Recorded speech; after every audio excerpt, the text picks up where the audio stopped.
gather round, sit down, get comfy as we watch Lindsay torture herself with another ranking video. Yay!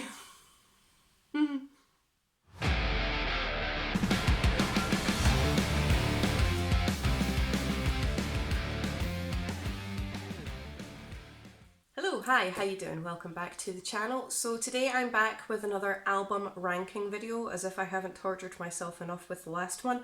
But you guys really seemed to enjoy the Fear Factory album ranking video that I did. I think it was about 2 weeks ago now. So I've decided to make it a permanent series on the channel. So today's album ranking is these guys. I thought I had a hard time ranking Fear Factory's albums, but boy was I wrong. Ranking these guys was hard. Really hard. Anyone who's followed me online long enough knows that I am a huge Slayer fan. I've got my Slayer tee on and everything today. We're making it an entire theme. And for some bizarre reason, I thought this would be easier than ranking Fear Factory's albums, but I was wrong. So very wrong.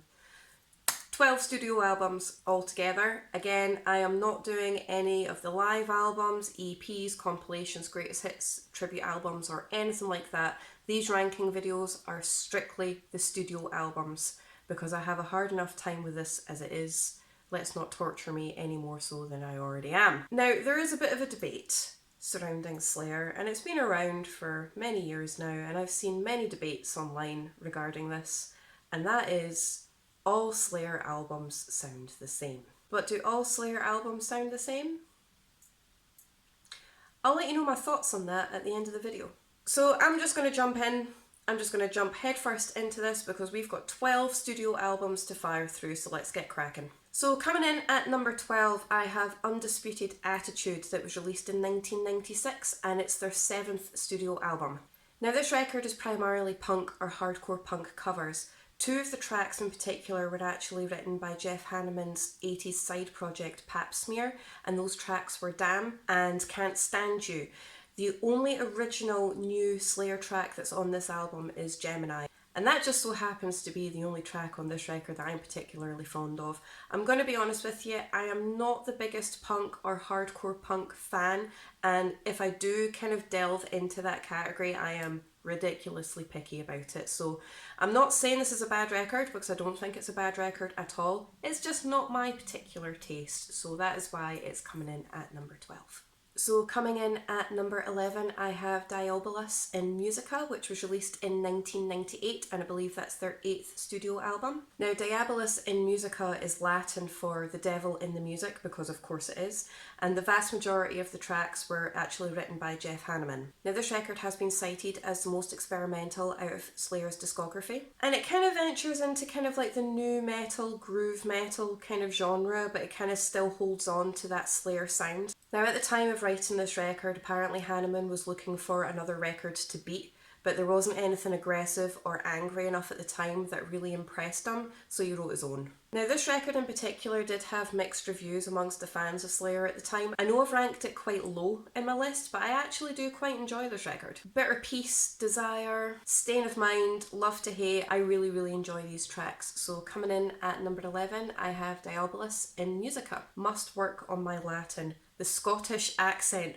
when I'm trying to pronounce something Latin completely butchers it. I'm sorry. So coming in at number 10, I have Divine Intervention, which was released in 1994, and it's their 6th studio album. Now, I believe that this record was the first to feature Paul Bostaph after he replaced Dave Lombardo on the drums. And the tracks of this record are inspired by the likes of Jeffrey Dahmer and the Holocaust architect Reinhard Heydrich and the controversial American politician Rush Limbaugh.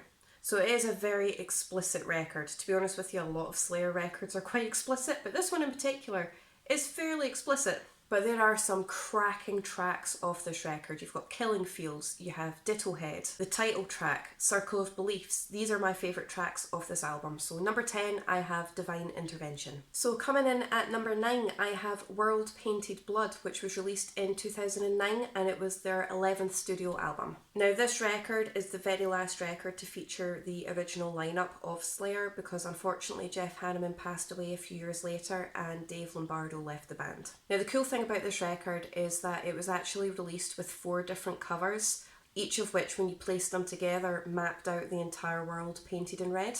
I really liked the title track on this record, Beauty Through Order, Human Strain, Not of This God. I really enjoyed this record. Again, I know I've ranked it really low, but unfortunately it had some tough competition. So coming in at number 9, I have World Painted Blood. So coming in at number 8, I have Hell Awaits, which was released in 1985, and it's their second studio album. Now the themes of this album are pretty self-explanatory. It's about hell and it's about Satan.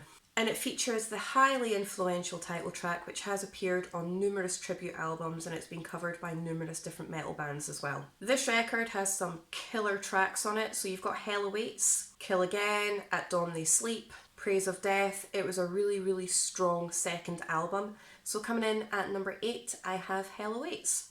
Coming in at number 7, I have Slayer's debut album, Show No Mercy, which was released in 1983. Now, they were signed to Metal Blade Records after they played Iron Maiden's Phantom of the Opera, and the record itself was fully funded by the band members. So I believe that Tom Araya was working at the time, and he basically drained his savings, and Kerry King borrowed money from his father. Evil Has No Boundaries, Tormentor, The Final Command, Cryonics, the title track itself. As far as debut albums go, especially in the thrash genre, I don't think anybody heard anything like it at the time. So coming in at number 7, I have Slayer's debut album, Show No Mercy. So coming in at number 6, I have Repentless, which was released in 2015 and was their 12th and final studio album. So for this record, Gary Holt replaced Jeff Hanneman and Paul Bostaph came back to replace Dave Lombardo. This is an angry album. This is a very, very hacked off, angry album. From start to finish, it's just complete hostility. So the title track itself, When the Stillness Comes, Implode, You Against You, these are all absolutely stellar tracks from the album, but my favourite, my all-time favourite from this record has got to be When the Stillness Comes. There is just something really evil and sinister about that track, and it really does draw you in, and it's definitely a standout track on the record. So coming in at number 6, I have Repentless.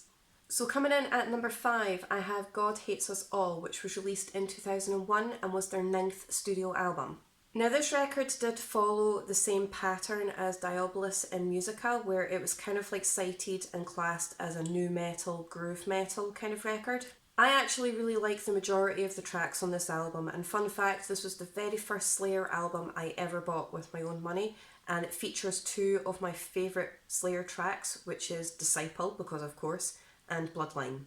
But you've also got Seven Faces, Here Comes the Pain, Warzone, God Sends Death. Like I said, I do like the majority of the tracks off this record, and I don't understand why it gets so much hate. This was another controversial album as well, where it kind of like split reviews and split opinion. But like Diobas and Musica, I really enjoyed it. I really did. It still sounded like Slayer, but it was more like a groove-infused kind of Slayer, and I'm not entirely mad about that. But yeah, coming in at number 5, I have God Hates Us All. So coming in at number 4, I have Christ Illusion, which was released in 2006 and was their 10th studio album. And wow, for a 10th studio album for that milestone, it is a cracker of a record. Slayer are everyone for controversy, but the album artwork for this record is particularly brutal. And the band actually released a censored version of the album artwork just to kind of appease the more nervous retailers. Now, I have a special place in my heart for this particular record. The reason being is because it was when they were touring for this record that I saw Slayer live for the very first time. It was the Unholy Alliance Chapter 2 tour, when they were being supported by Lamb of God, In Flames and Children of Bodom. And that was a phenomenal show. But not only was it the first time that I've ever seen Slayer live, but it was also my very first metal gig that I went to as a wee 17-year-old. Now, 2 tracks stood out for me on this record in particular, and that was Jihad and Eyes of the Insane. Eyes of the Insane is told from the perspective of a soldier who suffers from PTSD, and Jihad was told from the point of view of one of the 9/11 terrorists. But those 2 tracks in particular are incredibly strong, as is Cult and Fleshstorm. So coming in at number 4, I have Christ Illusion. Now, we all knew that the top 3 most influential Slayer records were going to be battling out for my personal top 3 ranking, so here we go. So coming in 3rd place, number 3, I have Rain in Blood, which was released in 1986, and it was their 3rd studio album. Now, this record was initially delayed because of the lyrics in Angel of Death, which is centred around Joseph Mengele, Auschwitz, human experimentation. It is an incredibly explicit track that opens the entire record. Now, this particular record smashed Slayer into the mainstream, and it is often cited as the greatest thrash metal record of all time. Angel of Death, Altar of Sacrifice, Criminally Insane, Raining Blood, all of these tracks are absolutely phenomenal. So coming in at number 3, I have Rain in Blood. I just want to pause for a second just to try and explain how difficult this was for me, just trying to place the top 3 Slayer records, because it was immensely difficult, because I love these 3 records so much and they are in my circulation regularly. So sitting down and trying to rank them, I listened to all of the Slayer records, I noted everything down, I chopped and changed all of my rankings all over the place, but the top 3 took me ages because it was so difficult. So I just wanted to take a second, the stress. Oh my god. But coming in second place, number 2, I have South of Heaven, which was released in 1988, and it's their 4th studio album. I mean, how do you follow up Rain in Blood? You know, when that record was released, how were they going to follow up Rain in Blood? But they did it, and they smashed it, in my opinion. They absolutely smashed it. Now, what they did was they did kind of like slow down the tempo a little bit. It is incredibly heavy. It's still very much Slayer, and it is still very heavy. But I think when they lowered the tempo, it actually made it a lot heavier.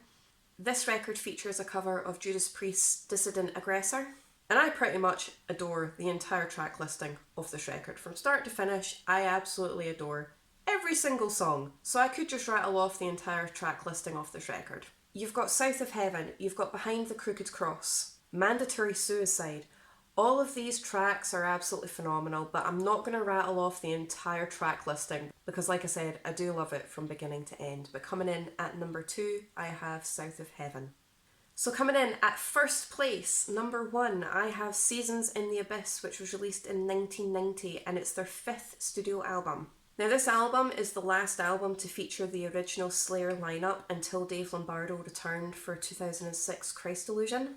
And again, I loved every single track off this record. Now, the only reason that this record beat South of Heaven for me by an absolute minuscule amount, by a ball hair, that's what we describe it as in Scotland, that's how slim the difference was between these 2 records for me.